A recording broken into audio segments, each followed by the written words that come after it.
Alors, bonjour à tous, heureux de vous retrouver, chers amis, en ce jeudi 16 janvier 2025, 16h03, heure du Québec. Merci à ceux qui sont abonnés. Merci à ceux qui vont s'abonner. Merci à ceux qui m'envoient des liens, des messages toujours pertinents, intelligents et très appréciés. Merci à ceux qui vont commenter la vidéo. Dites-moi de vous regarder, partagez la vidéo et écrasez le petit pouce en l'air. Chers amis, on est dans une époque fascinante, terrifiante, et qui va être en montagne russe. 2025 va être une année... Wow! Je sais pas, on va se rendre à la fin de 2025, en tout cas dans l'état dans lequel on est, déjà pas mal amoché. Faut pas que tu oublies que 2025, c'est une année du dragon.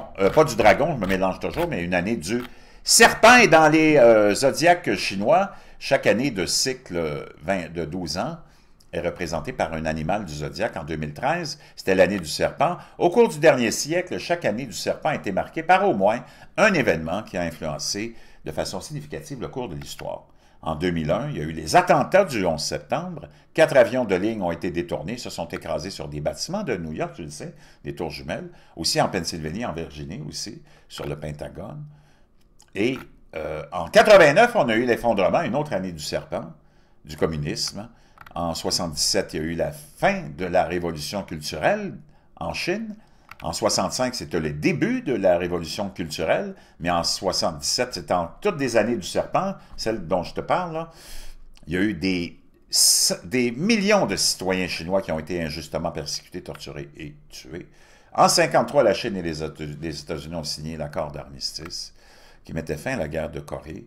41, le Japon déclare la guerre aux États-Unis en attaquant Pearl Harbor, car en 29, la Grande Dépression. Donc, 2025, 25e cycle du soleil en même temps, et c'est une année aussi du serpent. Dans le contexte actuel de tout ce qui se passe, je peux te dire une chose, on a intérêt à se préparer, et j'en profite pour te parler d'un petit kit de survie qui serait peut-être pertinent d'acheter. Moi, je commence à me préparer parce que tu sais qu'on va faire face à des pannes majeures d'électricité. Le réseau électrique partout dans le monde risque d'être mis à rude épreuve pour différentes raisons.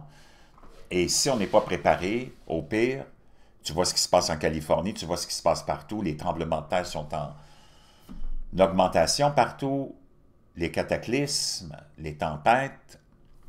Si tu n'es pas préparé pour un certain temps, qui pourrait arriver plus vite que tu penses, tu vas trouver le temps long. Moi, j'ai bien aimé, sur Amazon, il y a un petit kit de survie de 250 pièces, un kit d'équipement de survie d'urgence. Là-dedans, tu as des outils de survie, couverture d'urgence, outils multifonctions, hache, pelle, trousse de premier secours pour camping en pleine nature, randonnée, premier secours en cas de tremblement de terre. Et tu as des petits cadeaux aussi qui sont offerts. Et ça comprend une pelle, tu as des outils, une hache,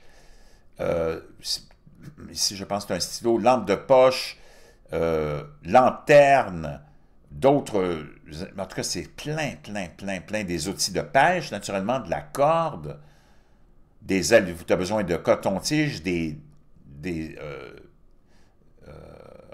une trousse de premiers soins, et naturellement je pense que tu as des allumettes, briquets aussi là-dedans, boussole naturellement et plein d'autres choses, donc vraiment très important.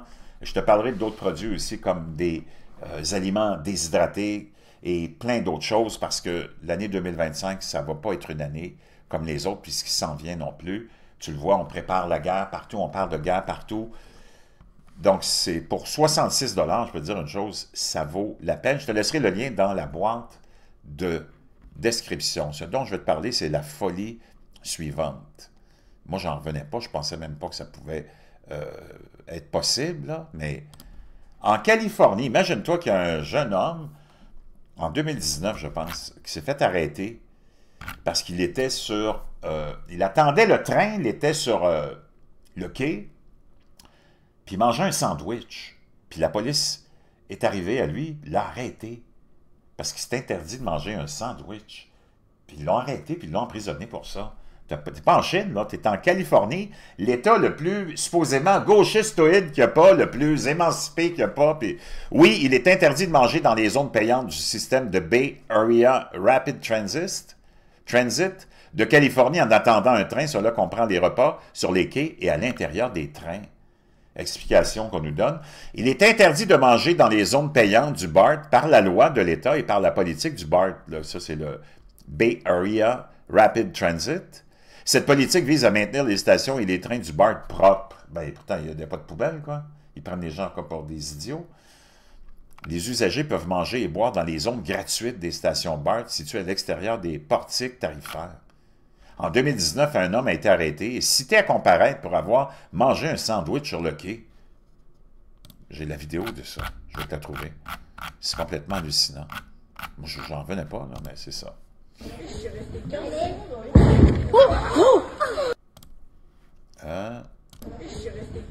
pas pourquoi c'est ça. C'est pas ça que je voulais. Laisse-moi un instant. Je vais essayer de trouver la vidéo. Bon, pour une raison que j'ignore, le lien ne fonctionne pas, mais en tout cas, l'histoire, c'est ça. Complètement aberrant. Moi, j'en viens pas. Bon, je te laisse ça dans la boîte de description. Le lien pour le petit kit, parce que prépare-toi, ça s'en vient. On va avoir des grandes perturbations.